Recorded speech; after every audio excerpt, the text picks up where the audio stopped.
I'm working on the 1972 D18. Intonation is an extremely complex subject, with a lot of details which are well outside the realm of a short video. But the core of the problem is, when you push down on a string, you stretch it a little bit. This causes the fretted note to go sharp compared to the open string. The primary way we compensate for this is to make the string length a little bit longer by moving the saddle further from the fretboard than the theoretical scale length. This is why if you measure the distance between your guitar's nut and saddle, it will be slightly longer than the stated scale length. The amount of compensation required is directly tied to the core diameter of the string, and as each string is a different sized core, each string needs to be compensated differently. You can see the start of this compensation in the angle of the saddle, but because some of the strings are wound and others are not, a straight line is not sufficient.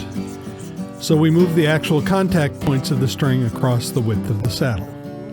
Sometimes when a customer is using an alternate tuning or an unusual set of strings, we will have to go through a process of finding the correct points. But for standard tuning in strings, we have long since figured out how to lay out a saddle to play in tune.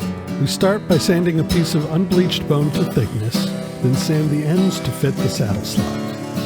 The top of the saddle is sanded to match the radius of the fingerboard, and I mark the location of each string. I lay out the intonation positions, the high E string almost all the way forward, the B string all the way back, the G string all the way forward, in a straight line from the G string to the low E string, which is at the back edge of the saddle. This, combined with the angle of the saddle, provides the correct compensation for each of the strings. The saddle is then finished with a lot of sanding and polished on a buffing wheel.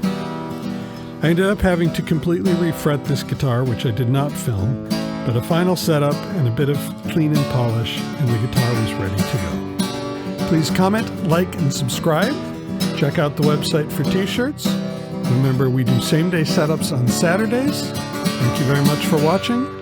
Have a nice day and enjoy your guitar.